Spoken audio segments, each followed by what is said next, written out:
સો ભાઈ, હું છું હાર્દિક અને આજે આપણે ભેગા થયા છીએ એક બહુ જ હ્યુજ ગાડીના વિશે વાત કરવા માટે, જે ઘણા લોકોની ફેવરેટ છે, ટાટા હેરિયર.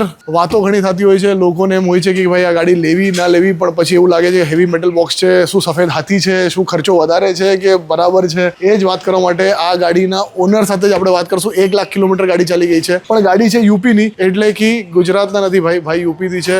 सो प्रज्वल, इनका नाम है प्रज्वल. कैसे हैं आप? बढ़िया बढ़िया. प्रज्वल भाई यूपी से कितने साल से आप गुजरात में? मैं 4 साल से गुजरात. 4 साल से गुजरात में. और ये हैरियर आपने यूपी से लिए और यहाँ चला के लाए थे? यूपी से ली है और मैं इसको चला कर लाया हूँ. और मैंने इससे नहीं कुछ तो कम से कम 5 से 7 बार मैंने यूपी ड्राइव करी है यहाँ से और वापस आया हूँ. यहाँ से गुजरात से यूपी गए हैं, ड्राइव करके वापस आए हैं. तो बस ऐसी कुछ बात करने वाले हैं और गाड़ी के बारे में समझने वाले हैं प्रज्वल भाई से. बाहर से अंदर से गाड़ी के बारे में, क्या खर्चा क्या नहीं, वो सारी बातें आज होने वाली है. ठीक है, तो बिल्कुल से बने रहिएगा वीडियो में. प्रज्वल भाई, 1 लाख किलोमीटर टाटा हैरियर जब ली थी, कौन से साल की ये गाड़ी मॉडल? ये मैंने 2017 में ली थी. 17 में. और गाड़ी है ये हैरियर का एग्जैक्ट वेरिएंट था, टॉप वेरिएंट था, डार्क एडिशन. डार्क एडिशन, हाँ, यस. और इट वाज प्रीटी गुड. उस टाइम पे मैंने गाड़ी बुक करी थी dual tone, white and black. But जो जिस दिन मैं डिलीवरी डेट था उस दिन जो मैं गाड़ी लेने गया, तो गाड़ी का जो लुक था और गाड़ी का जो प्रेजेंस था, इट वाज लाइक टोटली मेरे साथ फ्लैट हो गया. मैंने कहा नहीं, मुझे गाड़ी तो यही चाहिए.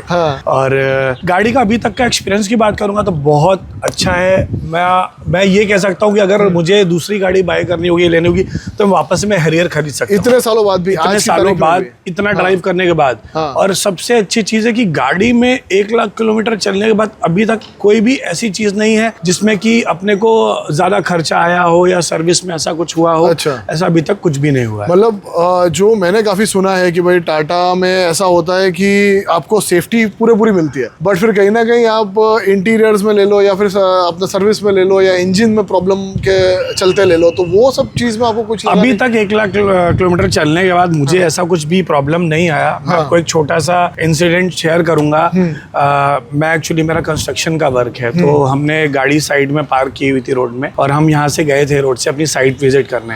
वापस आए तो हमें गाड़ी नहीं मिली थी. तो जब हमने ढूंढा, रात का टाइम था, गाड़ी लमसम टाइम था 3:30 बजे.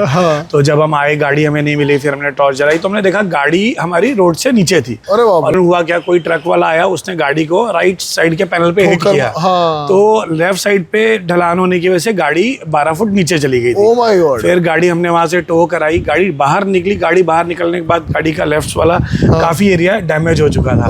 लेकिन गाड़ी उस टाइम पे भी चालू हुई और चालू करके हम घर लेकर गए. अच्छा. हाँ, इतना. और जो इम्पैक्ट था उस साइड, जिस साइड हिट हुआ उस साइड इतना इम्पैक्ट नहीं था, जबकि वो काफी तेज उसने हिट किया होगा. मारा तो डेफिनेटली. तो और इस साइड क्या है, नीचे थी तो इम्पैक्ट हुआ था.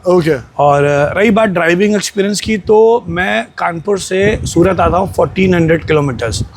और मैं ड्राइव करता हूँ तो आई ड्राइव लाइक, मैं स्टॉपेज लूंगा तो 5 मिनट 10 मिनट बस. इससे फॉर अ टी ब्रेक मैं स्टॉपेज लेता हूँ. और 14 घंटे 15 घंटे 16 घंटे जो भी गाड़ी चलती है, चलाओ आप इजिली. आप गाड़ी से उतरने के बाद, सूरत पहुंचने के बाद आपको ये फील नहीं होता कि गाड़ी ने आपको तकलीफ दी है या पेन हो रहा है. हाँ, बिल्कुल थकावट नहीं महसूस होगी. एकदम फ्रीली कंफर्टेबल है. इंटीरियर की बात करते हैं, इंटीरियर में बैठ के बात करते हैं. सो प्रज्वल, आप बता रहे थे कि इसके इंटीरियर के आप बड़े फैन है. सो बताइए थोड़ा इंटीरियर के बारे में बताइए. इंटीरियर ऐसा है कि इसका सबसे पहले म्यूजिक सिस्टम. इसका म्यूजिक सिस्टम है ना इसमें भी? नहीं, इसमें JBL का. इसमें JBL का है. JBL का है. 2 ट्विटर हैं. पीछे बेस ट्यूब है. बहुत अच्छा साउंड है.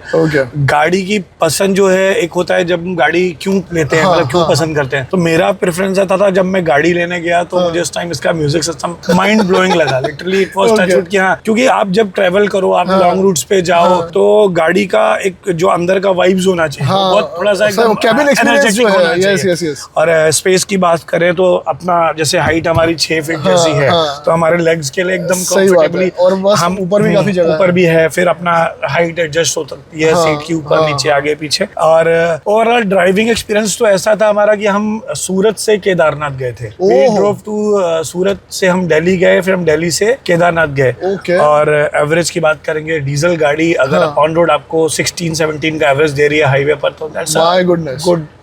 यस. तो काफी अच्छा एक्सपीरियंस. और ये कितना बड़ा डीजल इंजन है इसका? मैं 1956 सीसी का इंजन है. 2000 सीसी का इंजन है. टर्बो चार्ज होगा. और टर्बो चार्ज है 2.0. और इसमें आपको एवरेज मिलती थी? एवरेज मिलती है मेरे को, अगर हम हाईवे पे जाते हैं परफेक्ट स्पीड पे चलते हैं, तो 17 की एवरेज मैंने निकाली है when we were on national highways while driving to Kedarnath, हाँ। Since Surat to Delhi.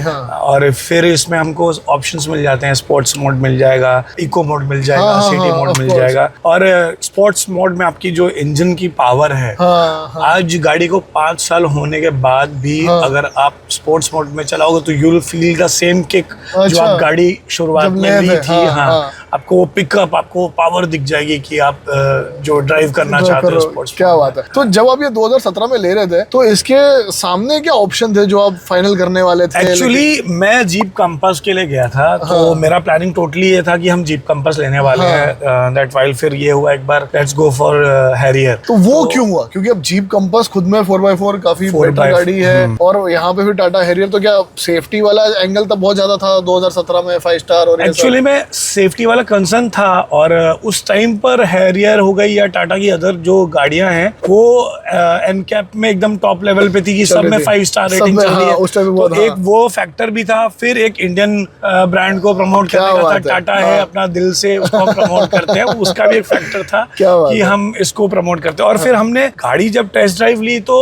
कहीं ना कहीं मुझे जीप कंपास से बेटर लगी। क्या बात कर रहे हैं? जो आप बैठे हो गाड़ी में, यू विल फील लाइक कि हाँ आप कहीं बैठे हो, कमांडिंग पोजीशन बैठे हो।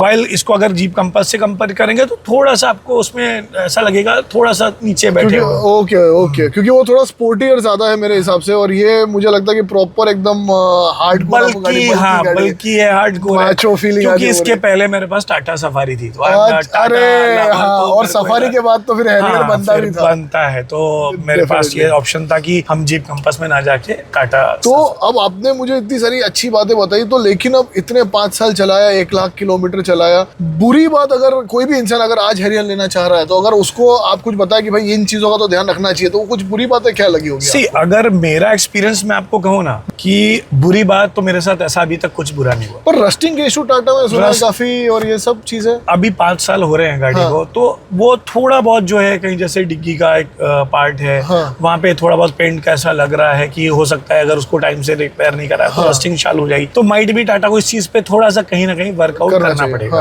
बाकी आप जैसे हम बात करते हैं कि जैसे गाड़ी चलती है 4 साल चली बात, तो कहीं कहीं धीरे धीरे गाड़ी में वाइब्रेशन साउंड्स आने लग जाते हैं। तो एज सच अभी तक इसमें ऐसा कुछ भी नहीं आया है। ओके, क्योंकि टाटा के साथ मेरा एक्सपीरियंस ये रहा है कि जब भी मैं 2-3 गाड़ियां जो मैंने चलाई है, तो उसमें वो ऐसा लगता है कि ट्रक का इंजन ही मैं लगा के बैठा हूँ और वो खड़ शुरू हो जाता है। नहीं, अभी तक। और अभी जबकि हम गाड़ी चालू करके बैठे, एसी चालू करके बैठे, सो अभी तक तो सही बात है, इतना साउंड डीजल इंजन है उसके बावजूद नहीं आ रहा है, जो कि मैंने पेट्रोल में देखा है कि साउंड बहुत ज्यादा आना शुरू हो जाता है। नहीं, अभी तक तो एज सच ऐसा कुछ भी नहीं है जिसमें कि ऐसा बुराई तो आप कुछ निकाल सको, ऐसा कोई पॉइंट ही नहीं है। मैंने आपको बोला अगर ये पॉइंट होता तो मैं कभी दोबारा आपको नहीं सजेस्ट करता कि मैं दोबारा हैरियर लेने के लिए। हाँ, मतलब आज की तारीख में भी आप रेडी हो। अगर ये गाड़ी, अगर कंपनी सेम चीजें जो पहले थी आज अगर फिर से दे रही है, तो मैं हैरियर दोबारा लेने के लिए तैयार हूँ। क्या बात है। સો આ હતા આપણી સાથે પ્રજ્વલ ભાઈ, જે હેરિયરનો એક્સપિરિયન્સ આપણી સાથે એમને શેર કર્યું। તમને પણ કોઈ ડાઉટ્સ હોય તો બિલકુલથી કોમેન્ટ ડાઉન કરજો। પ્રજ્વલ ભાઈ જવાબ નહીં આપે, હું જવાબ આપીશ એમને પૂછીને કે શું છે। પણ થેન્क यू प्रज्वल भाई, आपने इतना टाइम दिया और इतनी बेहतरीन गाड़ी हमको दिखाई। सो बिल्कुल से ऐसी वीडियोस हम बनाते रहते हैं। ऑटो मेरा की ने फॉलो करो और हमें सपोर्ट करो।